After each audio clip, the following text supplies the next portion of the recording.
the roster was so stacked at that time, and then you had a lot of guys that were getting picked up elsewhere. Yeah. Mike Awesome and Taz, and the list goes on and Yeah. on. How close were you to moving and going somewhere else? At that point? Yeah. Because you were there to the very end. Yeah. I remember Mike Awesome, because we started traveling. Sabu had left, or there was he tried to leave or something, or I don't know what the deal was exactly. I do, but it's a conversation that really nothing major. I guess he signed with WCW, and then Paul's like, no, he's got a contract. And then they were like, all right. And then it took him a while to come back, Sabu. And then when he got back, it really was never. But Mike, right before he had left, he didn't tell me he was leaving. He, growing up watching Hulk Hogan, and this was 99, right before, 99, 2000, right before Mike Awesome had left. And he said, oh, I was hanging out with Hogan, blah, blah, blah, on the boat, and Horace Hogan too. And he goes, yeah, they mentioned you, not to sign me or no tampering or anything. But I thought to myself, I'm like, Hogan knows who I am. That little kid is like, yeah. So yeah, you were there till the very end. What was that final episode of ECW like? I didn't think it was going to be over. Oh, wow. Yeah, and wherever it was in Pine Bluff, Missouri, or something like that. And I'm just like, nah, Paul's, and I wasn't drinking the Kool-Aid going, I believed in the product, and I believed in Paul, and I believed in everybody in the locker room. Yeah. So if that's drinking the Kool-Aid, then I was. But if you told me Paul Heyman, farted rainbows, I wasn't gonna, drink the Kool-Aid enough to say yes, he does.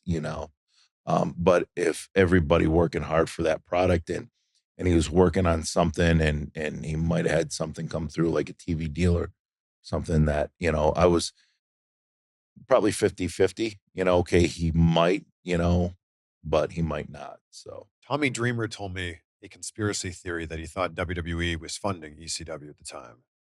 At that time? Yeah.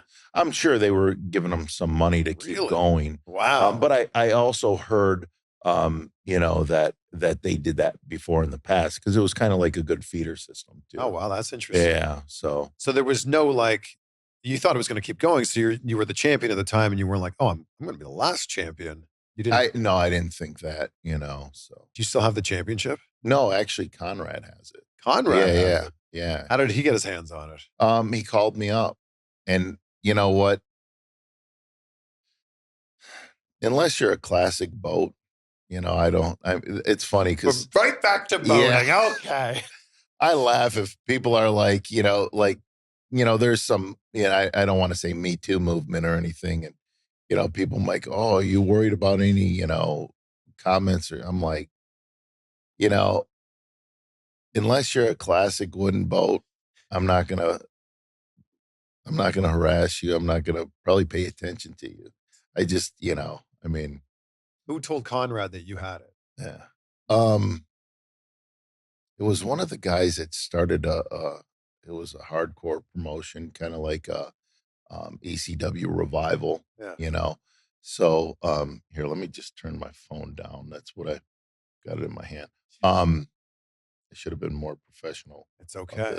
Yeah. But yeah, so anyways, Conrad got a hold of me, and that thing sat in my cellar at my house, and I never display anything of wrestling.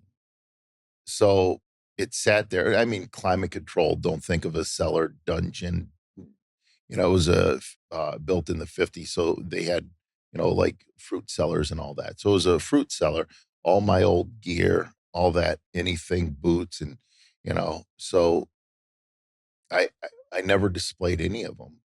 So he got a hold of me, and he told me about his collection and everything. And I go, well, make me a deal. And I didn't need money or anything. And I go, if you ever decide to sell it or need to sell it, give me first crack at it. Sure. And he said, yeah. So wow. So that's and he actually he goes, because I was kind of like, and then he showed me the display case, and it's actually pretty cool. And he He actually sent me a, an exact replica of that. The whoever made that belt, he had him make one, and he sent it to me. Yeah.